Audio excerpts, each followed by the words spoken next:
सोलापूरच्या जिल्हाधिकाऱ्यांनी ज्योती वाघमारे यांना सुनावलं। तुमचं राजकारण नंतर करा असं जिल्हाधिकारी म्हणाले। मदतीवरनं प्रश्न करा ज्योती वाघमारे यांनी त्यांना फोन केलेला होता।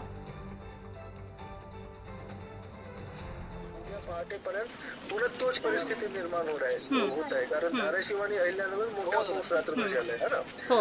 तर तुम्ही तिथे आप लीडर है, आप लोगों को थोड़ा समझाओ कि भाई ये परिस्थिती ऐसा नको की मी कलेक्टरला कॉल केला आणि तुम्ही बोला कलेक्टरशी है ना। नहीं सर, मैं समझून घेती है, समझा रहे हैं, लेकिन सर मेरी आपसे रिक्वेस्ट ये है, मी आपल्याला विनंती ही आहे की जेवणाचे किट साहेब सगळ्यांना पाठवा। 3000 लोक आहेत, 500-600 पाठवल्यावर कसं? ऐका ना मॅडम, जेवणाचे किट्स 3000 लोकांना देणे शक्य नाही आहे, म्हणून आम्ही तांदूळ देतो आणि गहू देतो। सर ते पण पोचायला 2 दिवस लागतील, आम्ही पण मदत घेऊनच आलोय सर। काम करा तुमच्या शिवसेना पार्टीच्या मार्फत तुम्ही करा ना ते। सर मदत घेऊनच आलोय सर, तुम्ही सांगायच्या आधी आम्ही किट घेऊन आलोय। नाही तुम्ही तुमच्या पार्टीच्या मार्फत पार्टी कडूनच मदत घेऊन आली आहे साहेब।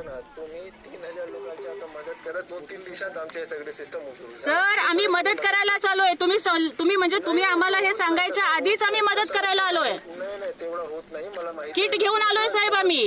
किती किट घेऊन आलाय तुम्ही? साहेब आम्ही पूर्ण जेवणामध्ये नाही, आम्ही अन्नधान्याचे किट घेऊन आलोय साहेब। किती किट? 200 आता सध्याला आम्ही 200 आणले साहेब। आम्ही पूर्ण महाराष्ट्रात वाटतोय आणि तिथे किती लोक आहेत साहेब? आम्ही पूर्ण महाराष्ट्रात वाटतोय किट।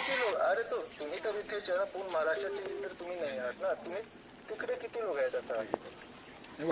सांगा 750ची गरज आहे, 300 आले। कसं होणार साहेब? आम्ही बाकीच्यांना पण देऊ, पण प्रशासनाची नाही का साहेब जबाबदारी? प्रशासन तर आम्ही करत आहोत ना। अधिकाऱ्यांना कुठली शिवीगाळ केली आहे का साहेब? लोकांना जेवण मिळत नाहीये, मदत वाढवा म्हणून मी विनंती करणं ही माझी चूक आहे का? शेवटपर्यंत माझ्या तोंडामधून साहेब आणि विनंती असे नम्रपणाचे शब्द तर बाहेर पडत असताना तुम्ही काय करताय? तुम्ही किती किट आणले? मग तुम्ही तुमच्या पक्षाकडून मदत करा का असं जिल्हाधिकारी म्हणत असताना मग राजकारण मी करते का दुसरं कोण करतंय याचं उत्तर महाराष्ट्राच्या जनतेनं शोधावं। हा फोन आमचा झाल्यानंतर पुन्हा जिल्हाधिकाऱ्यांनी मला नंतर फोन केला। प्रशासनाकडून कोणती मदत दिली जाते याचीही त्यांनी आम्हाला माहिती दिली।